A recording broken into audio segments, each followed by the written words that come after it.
Listening Test 4, Section 1. You will hear a conversation in an international airport between a newly arrived student, Jenny Lee, and an agent at the lost luggage counter. First, you have some time to look at questions 1 to 4.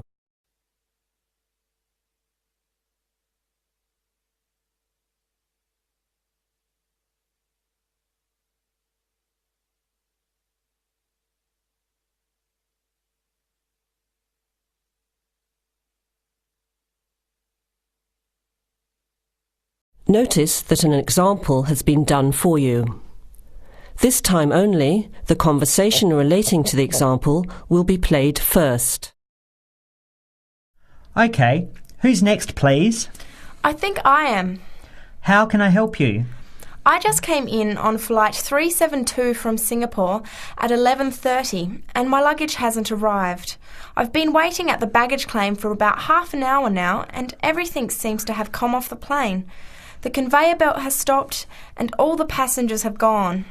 So I came here to find out what has happened to my bag.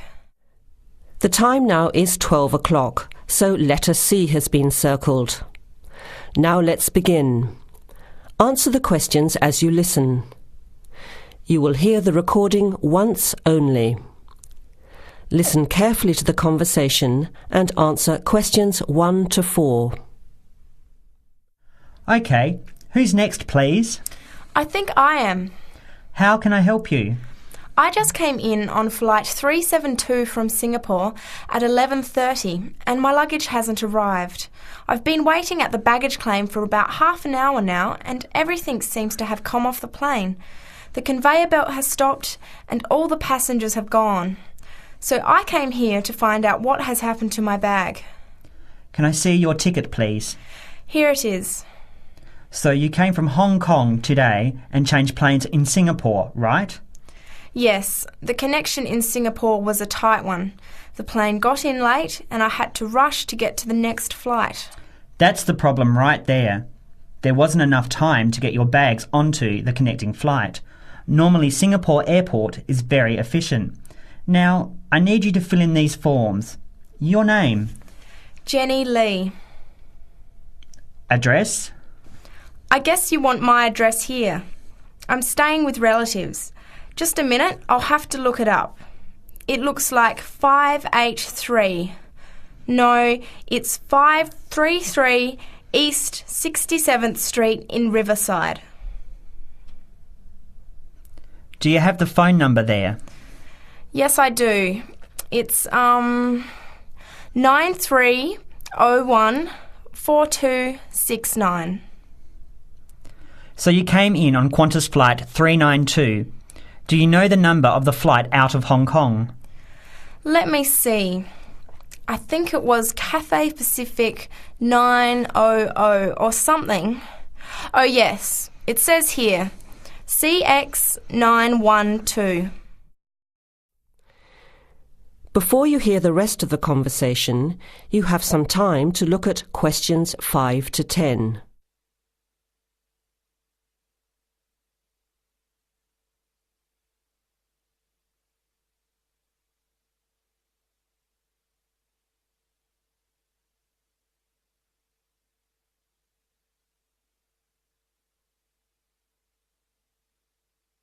Now listen and answer questions 5 to 10. Right. Now, I need a description of the luggage. How many pieces did you check in? Just one. Can you describe it for me? Here is a picture to help you. Okay. It's a big bag, like this one. Rectangular. Not hard shell, but soft covered, and it has a zipper around the front. Is it black? No, sort of a grey colour. Any identification? Just a tag with my name on it. Any other features? Well, it has wheels and a retractable handle on the end, so you can pull it, as well as the handle in the middle. OK, that's fine. Now, if your bag missed the connection, I'm sure it'll be put on the next flight. I'll email Singapore as soon as I finish here. The next flight comes in at 17:50.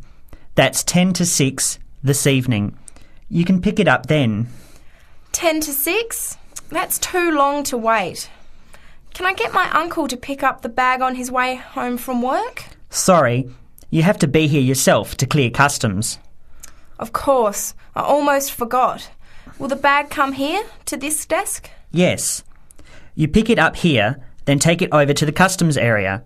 By the way, don't forget to bring your passport. You will also need to have the key plus your ticket with a baggage claim number on it. Oh, okay. Guess I'll have to come back tomorrow then. It's lucky I packed everything I need for now in my carry-on bag. Yes, that's always a good idea. Be prepared. That is the end of section 1. You have half a minute to check your answers.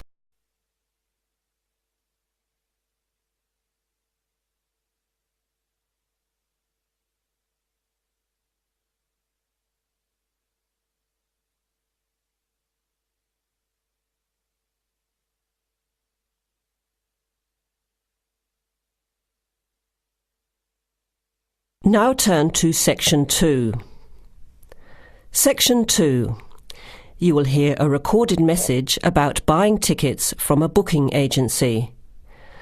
First, you have some time to look at questions 11 to 15.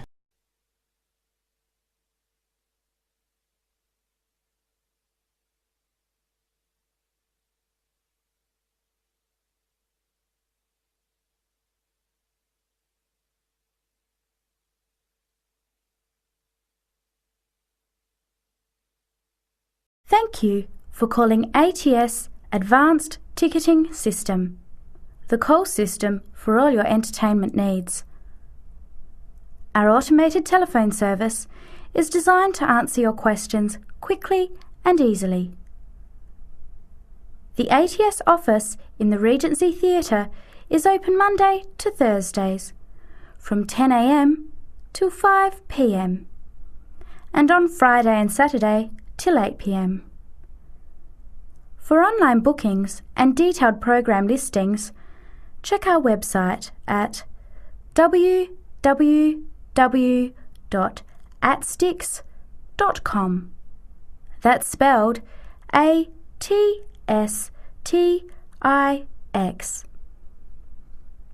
Please listen to the choices available.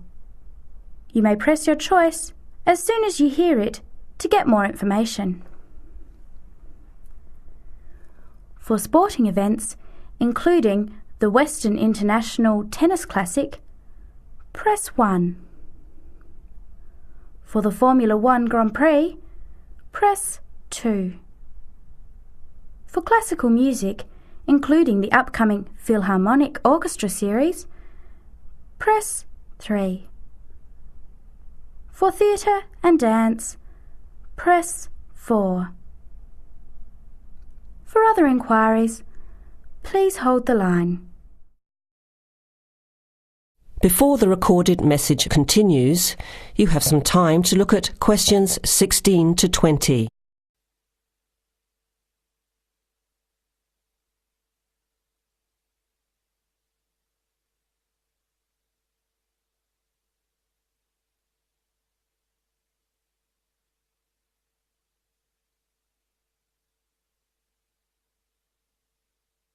Now, as the message continues, answer questions 16 to 20. Ticket prices for the Formula 1 Grand Prix on the 10th until the 14th of March are as follows. General admission. Thursday, $27. Concession, $10. Friday, $37. Concession, $15. Saturday, $55. Concession, $35. Sunday, $70. Concession, $65. Concession rates apply to children under 14 and to students, seniors and pensioners on presentation of a valid card. Grandstand seating. 4-day tickets covering the 6 main grandstands cost $299. However, Pit Straight tickets are $350 and seats at the chicane cost $450 each. Children under 3 are admitted free to the general admissions area, and children under 14 are eligible for concession prices. Gates open at 8 a.m. Thursday and Friday and 7:30 Saturday and Sunday. Events begin at 9 o'clock. Alcohol, ice boxes, cans, bottles and animals are not allowed on site. There are no refunds or exchanges. On each ticket, a $2.50 booking fee applies. To make a booking, you must have a valid credit card. To listen again, press 1. To make a booking or to talk to a ticket agent, press 2. Your call is in our queue. You can expect to wait about 3 minutes. That is the end of section 2. You have half a minute to check your answers.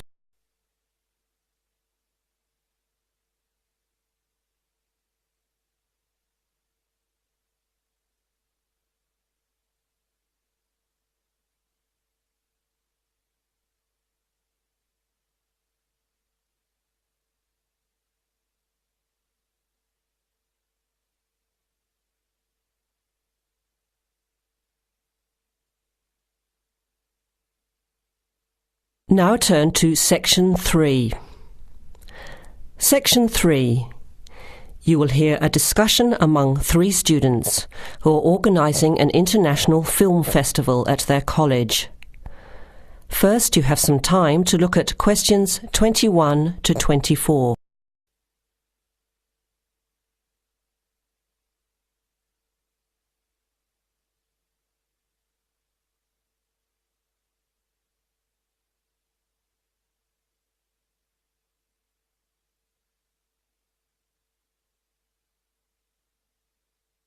Now listen carefully to the first part of the discussion and answer questions 21 to 24. Thanks for coming to this meeting on such short notice, Anna and Veronica. It looks like we have just become the organising committee for this year's International Film Festival. We've all just met, so perhaps we should start by an introduction with a bit of background from each of us. Okay, I'm Anna. I finished 3 years of a languages degree in Sweden, where I come from. This year I decided to study overseas to get to know a different part of the world. I'm also a big fan of European cinema, especially French and Italian. Those are the languages I majored in, along with English.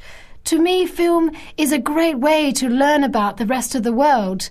I was in the film club at my university, so when I saw the notice asking for volunteers, I thought it would be a good way to meet people and get involved in something I really enjoy. Thanks, Anna. My name is Veronica and I come from Italy. I'm doing graduate studies in English literature. I went to some of the films in the festival last year and enjoyed them.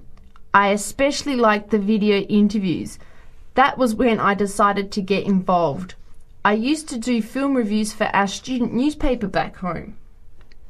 Hi, I'm Chris from Scotland and I'm in 4th year journalism. Cinema is my hobby. Last year I joined the organising committee just like you have now, and somehow this year I've ended up in charge. I'm actually able to use my coordinating work on the festival towards a credit for one of my courses. I have to write up a report on the festival with recommendations, so that's an extra motivation for me. So I hope this is going to be a good experience for us all. OK, where would you like to start? How about a general overview of the festival? I don't really know much about it. Well, the film festival was started by International Student Society 5 years ago and has grown every year. It is held over 4 nights during study break, Wednesday to Saturday. Normally we show 3 films a night. Last year we tried to choose films from different parts of the world that fit together in some way, maybe a similar theme. Or we could feature a type of film like action films or science fiction. Now you have some time to look at questions 25 to 30.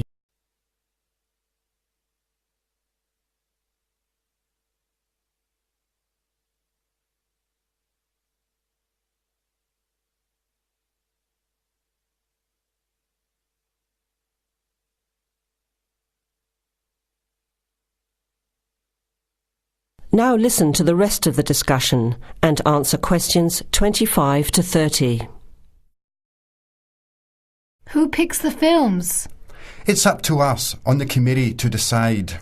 You mean we get to pick all the films ourselves? What a hard decision. There are so many to choose from. Well, that's the fun part. We have this catalogue of independent distributors. The films are listed by language and have a short summary. We just have to go through it to find a good combination of films that will attract an audience. Veronica mentioned something about interviews. How does that fit in? We set up cameras in the foyer of the theatre and did live interviews before, during intermission and after the screening. Anyone from the audience could come up and talk about the film. The Broadcasting and Journalism School set it up and ran the interviews. They were shown on big screens around the lobby and in the theatre. It went over really well. We had a long lineup of students waiting to be interviewed on TV. Everybody wanted their minute of fame. Great idea. Yeah, it worked really well. We should certainly do something similar again. Maybe even develop the idea further, like a website with audience reviews and discussion, so we can get as much participation and involvement as possible. Hey, that's a good idea. Can I ask a question? None of the films are in English, right? Are they dubbed or subtitled? Well, we do occasionally choose a film in English, but only from unusual places where the dialect is so strong they sometimes need subtitles, like the Caribbean or even Scotland. The majority of films in the festival are foreign language, dubbed in English. We've learned from experience that students don't like reading subtitles. Maybe they read too much already. Whatever the reason, the subtitled films get smaller audiences, so we avoid them as much as possible. So how large an audience can we expect, and how much does it cost to get in? It costs $5 per film or a $20 pass for the whole event. All 12 films for the real movie fan. We would have broken even last year, except for a bad storm on the Friday night. We almost had to cancel the whole thing. But overall, we had a good turnout. More than 2,000 people in 4 days. Oh, that's what I was wondering about. The financial part.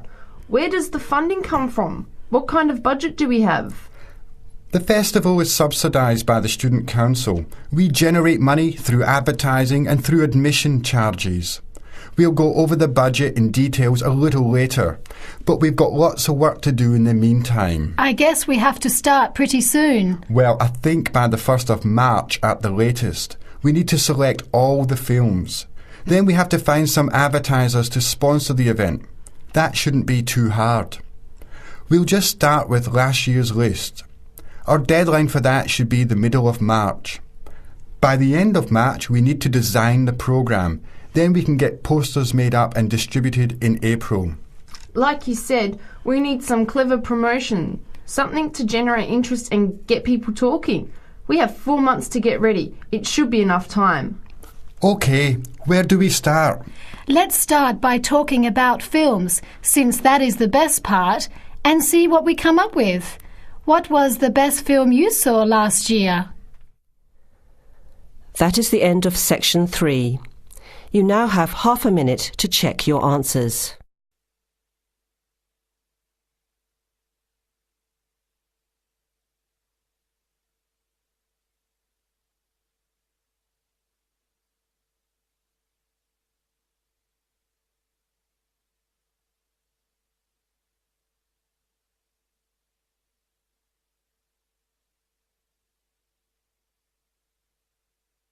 Now turn to Section 4. Section 4. You will hear a talk given by a lecturer to a group of civil engineering students on the reed bed system for sewage treatment.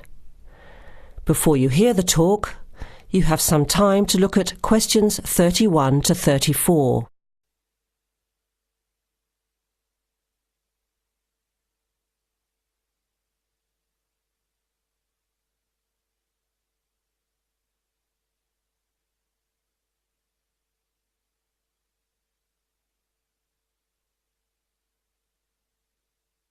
Now listen carefully to the first part of the talk and answer questions 31 to 34. Thank you for inviting me to speak to you today about what is now called the reed bed sewage treatment system. This system uses naturally occurring reeds to treat domestic and industrial waste. It's an environmentally friendly alternative to normal systems. You all know what reeds are like, don't you? Those tall plants with hollow stems that grow in wet places, like marshes, for example. Here's how the system works. First of all, an artificial marsh is created. To do this, holes are dug about 1 metre deep and usually rectangular in shape. They are then lined with clay or plastic, and the liner is covered with gravel. After that, a system of tubing is laid, with holes in it, and more gravel is added to cover that. Finally, reeds are planted in the bed. The sewage is brought to settling tanks. From there, it is distributed to the roots of the reeds through the tubing.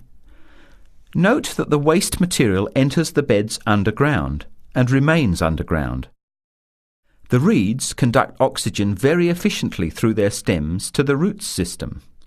Here, bacteria work to reduce the waste material to basic elements. What comes out of the artificial marsh is water that has been cleaned through a natural process. The purified water leaves the reed bed through a simple outflow pipe. The water that comes out has to be tested. Sometimes it's held in a pond until it evaporates or soaks into the ground.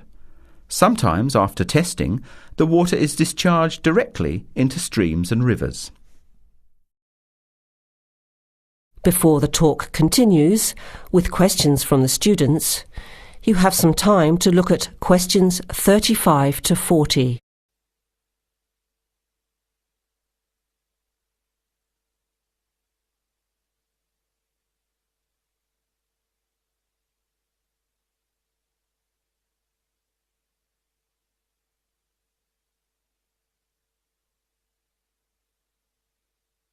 Now, as the talk continues, answer questions 35 to 40.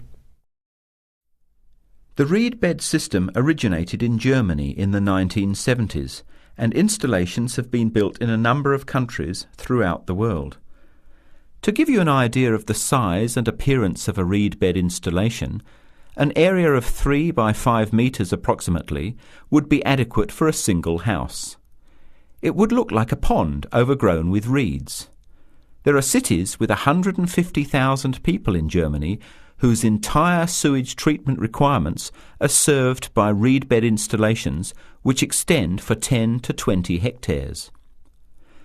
There are 2 wonderful environmental advantages.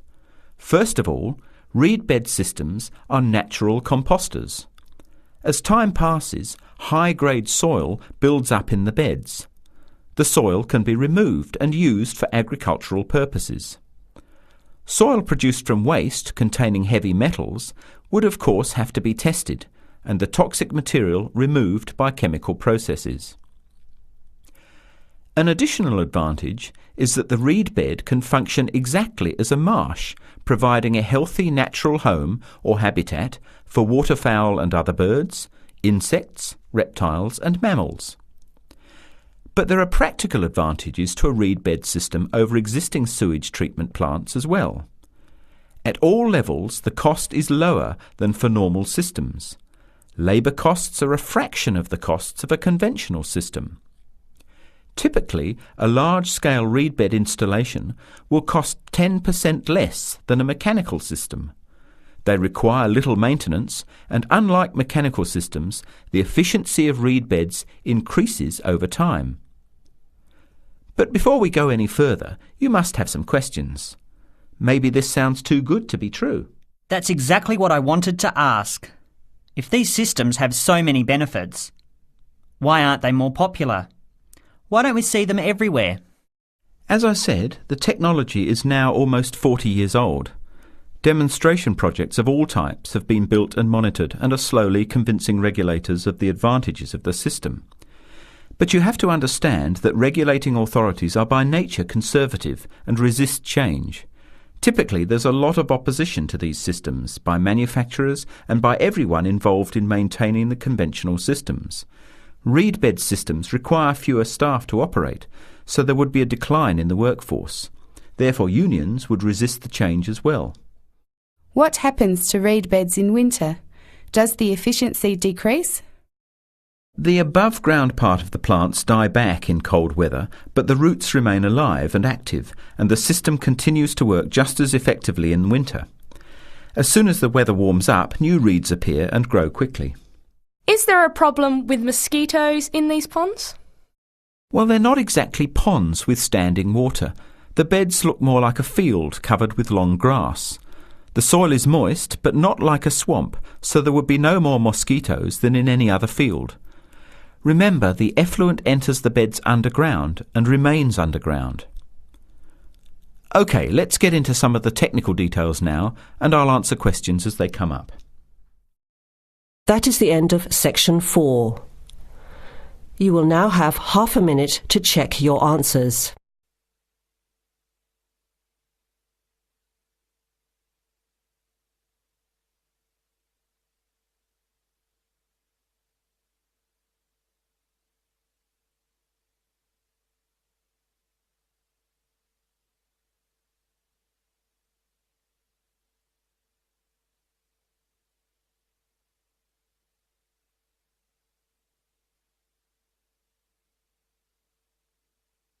That is the end of the test.